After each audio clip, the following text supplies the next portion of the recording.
Okay. Shalom Aleichem. Shalom Aleichem. We are ready for 10 minutes or Torah, give or take a few minutes. Fair enough? Yep. So, in this week's Torah portion, there are two laws. One episode and one law. The gesund. The law, which is one of the more enigmatic and famous law, is the law of Hara Aduma. It goes into the category of mitzvot that we classify as chukim. Chukim are translated as statutes. To me, it sounds like statues. So I have no idea what that word means. I guess it means a law that's incomprehensible. That's just because. And this is definitely in that category because of the many layers of irony and paradox connected with this law. What is the law? Very briefly, it's the process of purification when one comes in contact with a corpse. And the process of purification required the sprinkling of the ashes of a red heifer. Believe it or not, I think they found one in Lawrence a few years ago. Our Lawrence, in the Merrimack Valley. Somebody decided that they found a red heifer. Side note. And the irony was that the priests who administered this rite, that was a purification rite, in the process became impure themselves. That's one of the many puzzling and intriguing questions that render this law a chok, something that we do because God tells us to do it. And even King Solomon, who knew all the deepest secrets of the Torah, so much so that he knew the mysteries of even the laws that were incomprehensible, didn't know this one. And in the beginning of the portion, when it introduces the law, so there's a verse that many of the commentators find puzzling. It says, God says to Moses, "Vayikchu elecha hara aduma." You should take to yourself. Why the word yourself, elecha? And the commentators offer one explanation, that this alludes to the fact that God gave Moses the reason behind this unreasonable law. L'cha ani megala tampara. To you, I will reveal the reason, where no reason is in sight. So much so that even King Solomon, the wisest of all men, was puzzled. And to you, Moses, I will give you the reason for this law. So, before we circle to the second episode, there's a little bit of Hasidic thinking that's called for. In Hasidic thinking, there's this sense that in the attempt to foster a deep and profound connection with God, one finds more success when engaged with the mitzvot that are unreasonable, simply because this demonstrates a depth of commitment. In fact, the word chok is attached to the root, to the word chakika. What does that mean? You're a jeweler. Chakika? Lachkok, to engrave. Oh, okay. And in Hasidic thinking, this is used as a way to draw a distinction between the mitzvot that make sense and the performance of of those mitzvot and the performance of the mitzvot that don't make sense. If something is written down, right?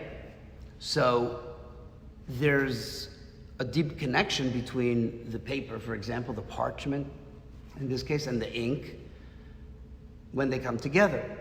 So it's a good coming together. But at the end of the day, it's two separate entities that join together, which explains why we have to always check the writing in a Torah scroll or a mezuzah, because the ink can fade.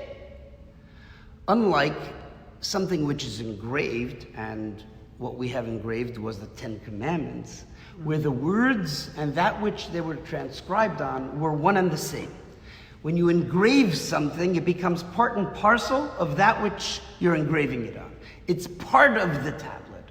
And so it's used as a paradigm for the way that mitzvot are deeply rooted in our soul from Sinai, and that there's a level of commitment that one reaches to that root of the soul when one performs a mitzvah, not just because it feels good, either culturally or spiritually, but because this is at our core who we are. Because God's need for us to do something and our being are so deeply intertwined that the mitzvah is imprinted or engraved in our soul. So the question that everyone asks is, whoa, wait a second. If Moses was the greatest leader, and he was the teacher and spiritual maestro par excellence, then if he knew the reason for this mitzvah, then if you follow through with the logic, he was missing that quality of performing a mitzvah just because. He was always leaning on the knowledge that he had. And when we're in possession of the reason to do something, then we can always point our actions towards our reason and not a deeper commitment. So how is it that Moses of all people was lacking that? So the Rebbe in a beautiful mimer discusses this, and he brings an example from the Alter Rebbe, the first Chabad Rebbe, when he was in jail. And he starts out with a premise, which is a radical theological jump that really we have to dig deep for, that there are certain angelic, saintly presences on earth that are more angel than man, and there's nothing that happens in this world to them without their haskamasa. So even if they are subjected to what the Alter Rebbe was subjected to, namely imprisonment in a dark and treacherous St. Petersburg prison, it wasn't something that happened without his haskama, without his being somehow in the background, masterminding or dictating what was going on. So it looked like he was a victim, but somewhere in this radical theological premise, he was pulling the strings. And yet, we see that when he was released from that prison, it was a big simcha. It was a big Yom Tov, Yud Tes Kislev. In Hasidic terminology, it's called a Yisron Ha'or Mitoch HaChoshech. A sudden flow of strong and powerful light that burst through the darkness. But wait a second. Didn't we just get finished explaining that when it comes to these half angel, half men, saintly people, nothing happens without their consent? So if it was for some cosmic reason, something that needed to happen, then how dark could that be? Right? Like, why is it such a tragedy? Why was his imprisonment, if it was geared towards some cosmic unknown purpose? Now we know the purpose, because the Hasidus, the deep thought that flowed out post-Peterburg, as we call it, was deep and profound and flowed with a force that was of thought was coming out of the Alter Rebbe that was unprecedented. But at the time, the Hasidim, the followers, saw only tragedy, saw only darkness. But why was it darkness for the Alter Rebbe? If he was somehow in some bizarre spiritual way masterminding it. And the Rebbe explains that this is a paradigm of leadership. That, in fact, he explains at length all the characteristics and qualities of Moses. He was Ashir, he was a wealthy, and it's interpreted as a wealth of da'at, of deep knowledge. He possessed all of the deepest and most profound characteristics of a tzaddik. And yet, the coup de grace, the deepest and most glorious characteristic of Moses was not all of that knowledge and not all of that sacredness. It was something seemingly more simple and yet so holy and so profound. It says that Moses, loy ozav es tzoyin marisai. He was a leader that never gave up even on one of his constituents. He was deeply attached and conscious every moment of his tenure as Moses, Moshe Rabbeinu, of the welfare and the well-being of each and every one of his flock, which was a reflection of his earlier career as a shepherd.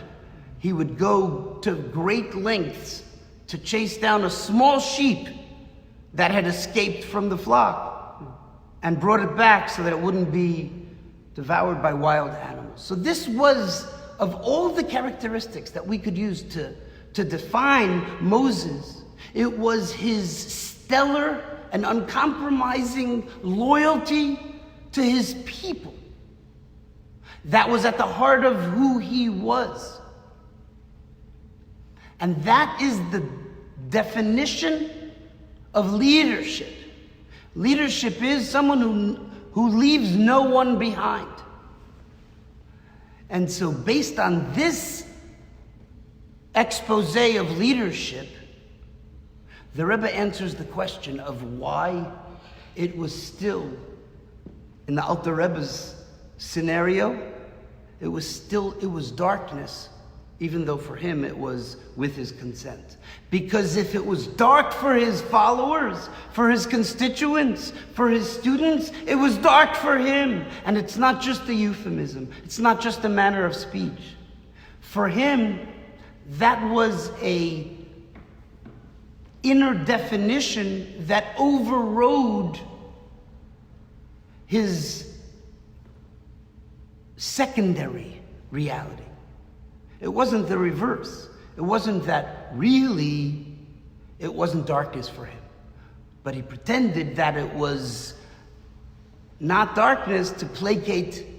It was darkness for him because it was darkness for them. That was the depth of the bond. And so when he was released, it was a Yisro Na'er Metecha Cheshach. It was, in fact, a glorious introduction of deep light out of a darkness that was real by virtue of the fact that it was real for his followers. So, going back to Moses and his spiritual character deficiency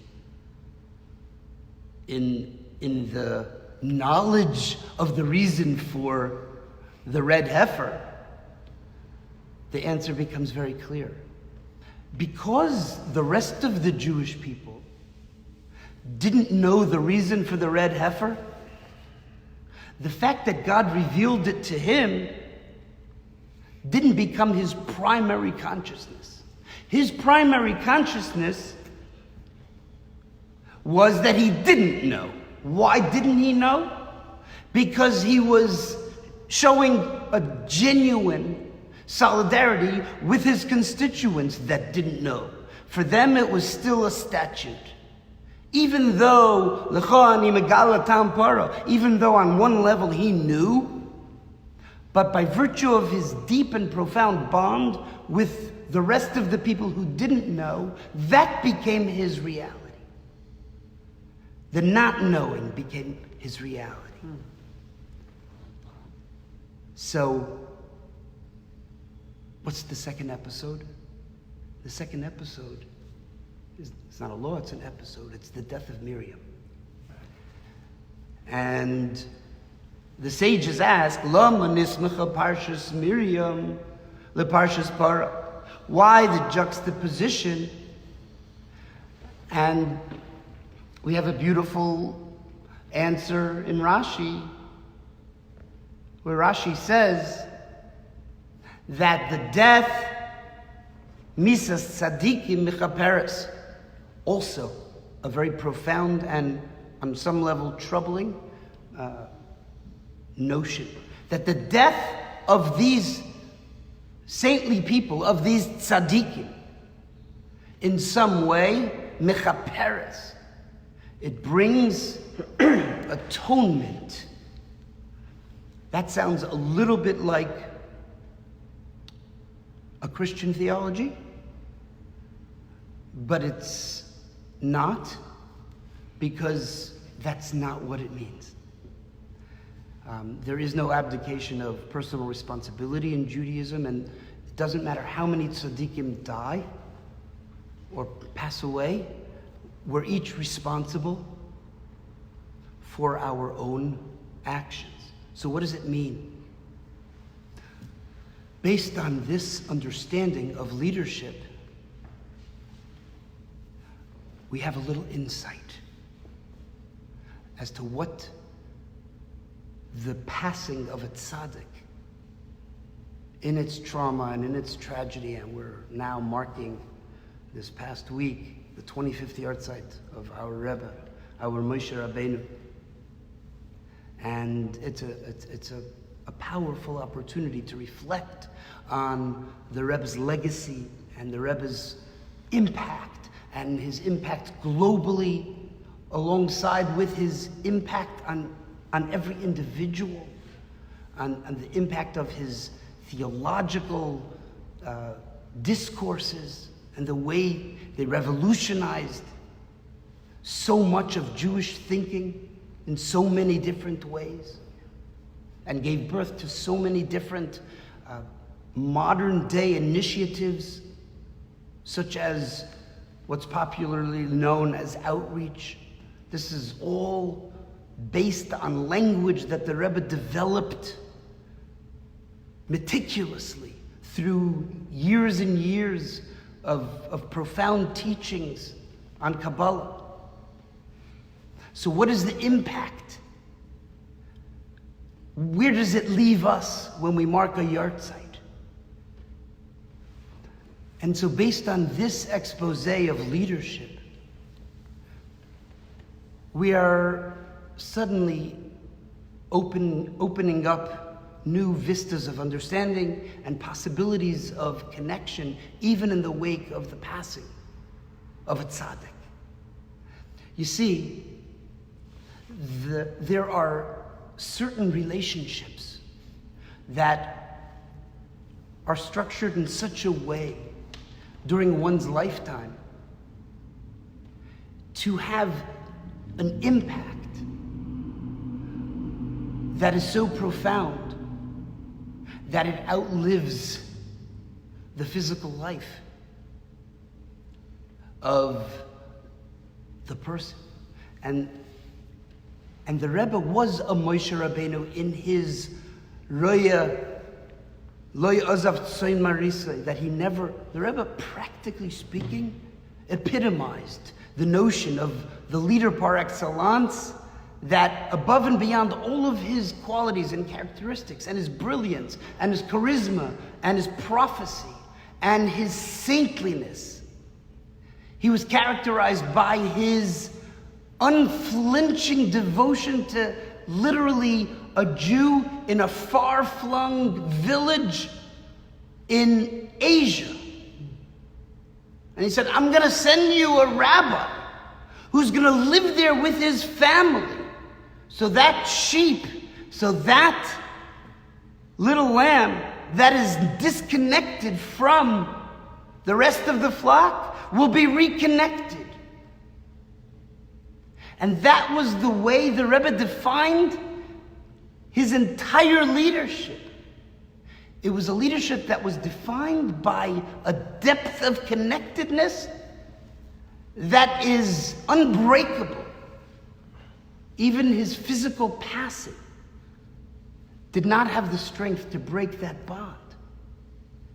And in many ways, the bond between a chassid and a Rebbe, and beyond that, the bond between every person who was directly or indirectly impacted by the Rebbe's pure love, is like something which is engraved and permanent and withstands time and space and physical existence. Because that bond, something that's engraved in us, is engraved within us, in our souls, in our minds, in our imagination, permanently. And finally, circling back to what it means that misas tzadikim mechaperes, that the death, the passing of a tzaddik atones. That's not what it is. That we can just do whatever we want and we have somebody pulling us out of hell every day. That's not the way it works. The word kapara is a very beautiful and powerful word that has many meanings, one of which is not just atonement, but covering. The kaporet in the temple and in the Mishkan was the covering over the Ark of the Covenant, where the two cherubs were leaning towards each other. This was the holiest space. It was non-space in space. It took up physical space, but it was immeasurable. And that's because God was hovering over the kaporas. And so when we say that misas tzadikim mechaperes, what we mean to say is that when we are left with the void of a tzaddik whose primary raison d'etre in life was a leader who was unflinchingly devoted to his followers, that presence still hovers. and still covers over us. And that's the connection. So I bless each and every one of us that we take the opportunity in our own lives to reflect on that which we are, the things or the people, the relationships that we have to ideas or to people, to our family, to our loved ones. What is the depth of that relationship? We have an opportunity to mimic and to be surrogate Rebbes to everyone in our world and be the kind of people that don't leave anyone behind. In fact, we were empowered with that. And again, with that very daring theological statement of tzaddikim, everything that happens to them is bahaskamosam. I have to imagine that in some bizarre, abstruse, and mystical way, the Rebbe has and was and still is pulling his own strings, even with regards to him not being with us, to him being in what is to us a darkness, a prison, the prison of physical death. And if the things that impact us impact him deeply, then that holds true today. So if we don't know, if all of this for Hasidim, for a Jewry that was so deeply attached to a Rebbe, looks at a Gimel Tammuz moment as a chok, as a statue, as something that is incomprehensible, something that we can't wrap our heads around. We know that l'cho ani megala tampara, that to us, that uncertainty is tempered by the knowledge that the Rebbe joins us in our uncertainty. And so we are uncertain together. Together we don't know the reason. And that is a solidarity. That is a togetherness. And so we can take that power and turn it on its head and say, we were left to solve the puzzle of the Yisran Ha'ar Mataycha Chayshach, of why the passing of such a central figure, the light that is meant to come out of that darkness, the beaming and the shining of that light is in our hands, is entrusted to us. And instead of wallowing in the tragedy of it, we have to turn the tables and say, a Rebbe who beamed light into the entire world is counting on us to be the surrogates of that light, to be the guardians of that light, entrusting us with sharing it and communicating its depth and its profundity, and entrusting us with being extensions of that unflinching love, which is in fact what has happened today with the worldwide army of Chabad houses in every single corner of the world, each one of them uniquely expressing an unconditional love that was the Rebbe's unconditional love. And so this is a tribute to him today, and this is a resolve, a recommitment to solve the puzzle of the light and know that he's with us in the deepest possible way, in our uncertainty, And it's okay to not know. And we move forward regardless. In our groundlessness, we lean right into it. Like we would lean into any other mitzvah that we don't understand. And we do so triumphantly and joyously and courageously. Yom Tov. Yom Tov.